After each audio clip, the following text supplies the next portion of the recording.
আসসালামু আলাইকুম। ঢাকা নিউজে সকলকে স্বাগতম জানাচ্ছি। লেট নাইট নিউজে একটি নতুন আপডেট নিয়ে আসলাম আপনাদের কাছে। সেটা এখন শুনলে আপনারা চমকে যাবেন।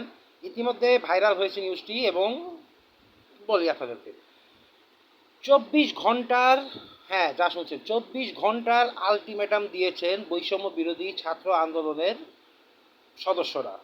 তারা বলেছেন 24 ঘন্টার ভিতরে, মানে এখন থেকে শুরু হচ্ছে কাউন্টডাউন। 24 ঘন্টা, 24 ঘন্টার ভিতরে যদি যে তিনজন ছাত্রকে গতকাল ডিবি পুলিশ ধরে নিয়ে গিয়েছেন তাদেরকে যদি জামিন না দেওয়া হয়, তাদেরকে যদি ছেড়ে না দেওয়া হয়, তাহলে ব্ল্যাক ব্ল্যাকেট নামে যে কর্মসূচিটি তারা দিয়েছিলেন তার থেকেও ভয়ঙ্কর আন্দোলনের দিকে তারা চলে যাবেন।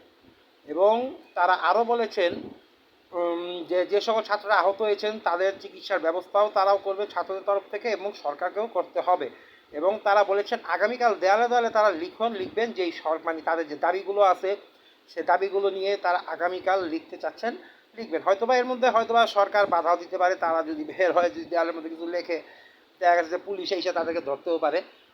তো আমি এই ডিটেলসগুলো আপনারা জানতে চাইলে এবং বুঝতে চাইলে আমার ইউটিউব চ্যানেলে আপনারা দেখতে পাচ্ছেন, কারণ ফেসবুকে তো ঢুকাই যাচ্ছে না ভিপিএন ছাড়া। আর ভিপিএন দিয়ে ঢুকলেও ফেসবুকে ভিডিওগুলো আপলোড করা যাচ্ছে না।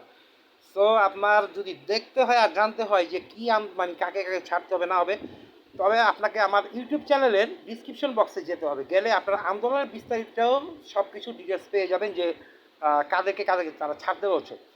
তবে এর মধ্যে আমার কাছে একজন নামটা মনে আছে, যেমন নাহিদ ইসলাম আছে উল্লেখযোগ্য, তারপরে আরও কিছু আছে, এরকম 3-4 জন আছেন এবং সাবেক একজন নাম বললো। তো মোট কথা, মুদ্রা কথা হচ্ছে যে তারা 24 ঘন্টার ভয়ানক কর্মসূচি দিতে যাচ্ছে। 24 ঘন্টার সময় তারা বেঁধে দিয়েছেন। আবারও বলছি, বৈষম্য বিরোধী ছাত্র আন্দোলনের যারা সাথে জড়িত তারা বলেছেন, একটি অনলাইনের মাধ্যমে তারা ভিডিওর বার্তায় বলেছেন যে 24 ঘন্টার ভিতরে সরকার যদি তাদের দাবি না মানে এবং 24 ঘন্টার ভিতরে যদি গ্রেপ্তারকৃত 3 জন সহ আরও অসংখ্য ছাত্রদেরকে যে গ্রেপ্তার করা হয়েছে তাদেরকে যদি জামিন না দেওয়া হয়, তারা ব্ল্যাকগেট বাংলাদেশ যা করেছিল যে আন্দোলন, তার থেকে ভয়ানক আন্দোলনের দিকে তারা চলে যাবে। এবং আগামীকাল সকাল থেকে ছাত্ররা মিলে দেওয়ালে লিখন করবে এবং সেখানে তাদের দাবিগুলো জানানো হবে। এই ছিল আজকের ঢাকা নিউজ আপনাদের সামনে। কেমন লাগলো অবশ্যই কমেন্ট করে জানাবেন। আল্লাহ হাফেজ।